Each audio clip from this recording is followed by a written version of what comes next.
actual evidence do you have, as opposed to allegations, to show to the American public that would merit an actual impeachment inquiry of Joe Biden? We have the bank accounts, and we also have the the vice president at the time on record saying that the prosecutor was fired. Well, son of a the prosecutor was fired, right? Because the prosecutor was going after the company that his son was working on. The American people can't see that. They think it's political revenge. It's because you don't report on it. Wow, the media cover-up has gone international there. Pennsylvania Congressman Scott Perry laying into a reporter who claims there is no evidence of any Biden family corruption and that this is just political revenge. The pushback comes after Speaker McCarthy launched an impeachment inquiry into the president based on House Republicans' investigations of his family's foreign business dealings. Fox News contributor Joe Concha joins us now. Joe, could Congressman Perry have destroyed that reporter's circular logic any better than he did?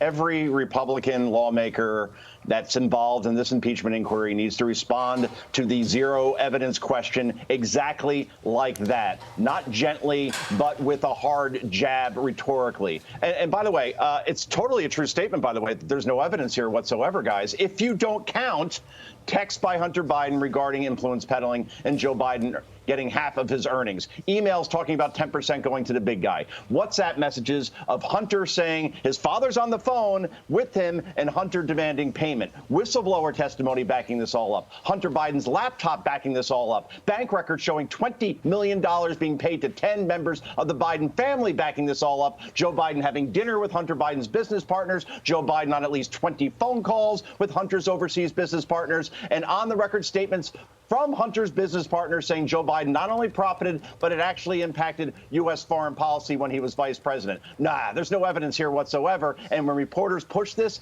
they sound foolish, and they should be called out for doing so, Carly, Todd. Yeah, well, President Biden getting a lot of bad news lately. The impeachment inquiry, for one. There's this Washington Post headline, President Biden should not run again in 2024. There's also this poll that just came out that shows President Biden has tumbled 19 points in Iowa, driven by women and youth voters.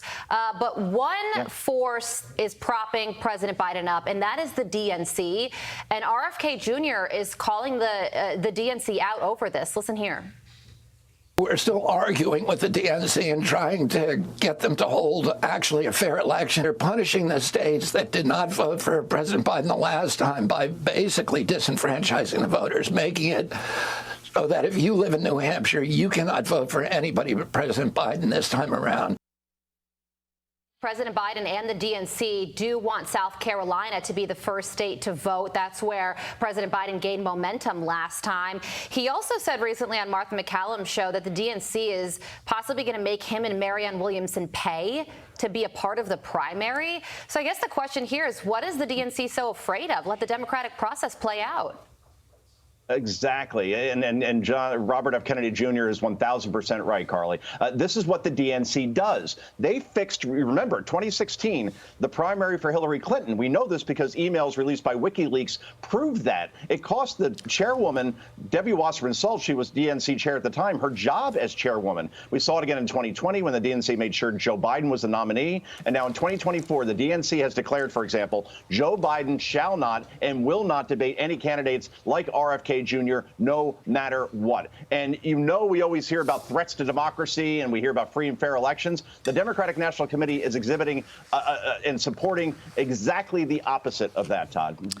Finally, the media refusing to mention that the escaped killer there in Pennsylvania is an illegal immigrant. That's despite ABC, NBC, CBS spending 114 minutes of airtime covering the suspect since his escape. Your take, Joe, on the media's refusal to acknowledge the very real and very dangerous consequences when you allow killers across your border.